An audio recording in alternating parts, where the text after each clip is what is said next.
So, disappointment in the cricket then, and some people will tell you it's not much better in the football. But, let's be honest, England are still very much in the Euros. They face Slovakia. If they win that, they're in the quarter-finals. That game against Slovakia is this Sunday. Yes, after an underwhelming group stage, I think that's fair to say. Comparisons have been made with 2016, when England suffered arguably their biggest humiliation in a major tournament, losing to Iceland in their first knockout game. Marc Guehi insists there'll be no complacency against Slovakia.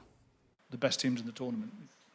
Yeah, I've said it in just other questions as well. I think every single team is a threat, and it's understanding that, and it's being mindful of that, and going into these games with that same focus.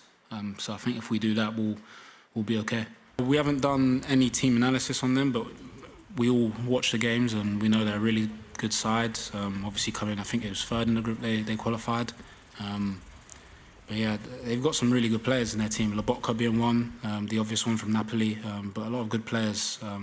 You know, I think it's just going to be another tough opponent, tough challenge to deal with. But it's important that we just have to be ready for those challenges and match whatever intensity they're going to bring.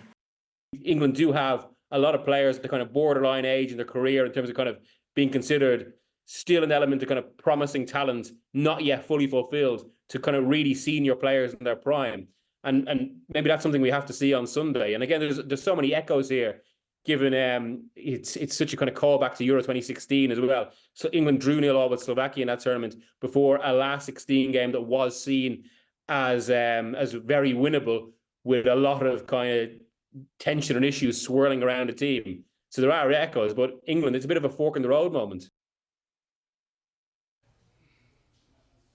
Well, it is perhaps the lowest point in football history for England, their recent memory, their shock exit at the hands of Iceland at the same stage of the tournament back in 2016. And when you look at the path towards that game, it was fairly similar in the knockouts. England struggling through the group. They were expected to do well there, and at least on paper anyway. This time around, England will want to do better than their counterparts of 8 years ago, and we all remember how that turned out. It's been the perfect response. You'd think that, no problem, start again, keep dominating, keep getting pressure on the Iceland back four. The only thing that they have got is the big boy up front, Sigurdsson, who really, Sigthorsson. Oh, my word. Oh. It's like, don't worry, not many people would have seen it. It went absolutely everywhere. Incredible. Dear. Well, plenty of decisions ahead for Gareth Southgate ahead of England's last 16 game against Slovakia. Perhaps none more crucial than who will start in midfield. Could Kobbie Mainoo be handed a starting place? He impressed after coming on at half-time against Slovenia, replacing Gallagher. Now, just a quick comparison then of Mainoo and Gallagher from Tuesday night. Now, they both had a half each, didn't they? We can take a look at their pass maps here. Gallagher very much concentrated down the right-hand side of the field, as you can see. Whereas, as you can see with Mainoo, he popped up all over the pitch and only gave the ball away once in the whole game as well. There we go. That's that one there. There wasn't many for Gallagher either. I think that's 3 in total. But Rob Dorset, our reporter with England, believes that Mainoo has made the best case of the options available to Southgate. For a man who's playing his first ever major tournament, you have to say that was really, really impressive. And so if I had to make a bet at this stage, I would suspect that Kobbie Mainoo is probably England's best answer in the middle of midfield right now. And I think that's what Gareth Southgate thinks right now as well. But much could change over the next few days and the coming days. So too early to say what we might expect from the starting 11. But certainly Kobbie Mainoo has made a very strong case for it. And I wouldn't be surprised at all if he got the nod to start England's last 16 game on Sunday. The Southgate will also be boosted by the return of Phil Foden, who returned to camp yesterday after the birth of his third child. Congratulations to Phil Foden and his partner.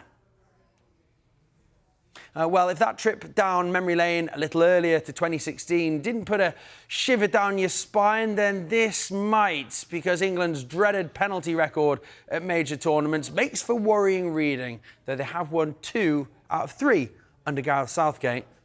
We all remember the one they lost, though, don't we, in the final? Anyway, let's not talk about that. Fans could also be encouraged by the technique of some of the players in the squad, particularly Marc Guehi, who went viral for a no-look, one-step penalty that he took during his time in the Chelsea Youth Academy. But the question is, would he be willing to pull that trick out of the bag in such a big game? Never. Never ever again. Well, I think that's going to stay wherever it is. Like you say, if keepers, have a look on the internet, I don't think they're, searching me up on Google or anything anyway. But yeah, that's just going to stay where it is. Never. I don't think it's going to come out ever again, to be honest. Have you practiced any penalties for the threat of a penalty shootout yet? Yeah, we've been doing a lot of work. I think the work's going really well across the team with the penalties. It's important to make sure that you're ready. Well, if penalties are required, this could be a case for encouragement, because Slovakia and Newcastle goalkeeper Martin Dubravka isn't exactly renowned as being a penalty-saving specialist. He saved just 15% of his spot kicks that he's faced in his career. This is from his last 4 seasons in the Premier League and for Slovakia. And he seems to have a weakness with all 7 of the penalties down his right-hand side going in.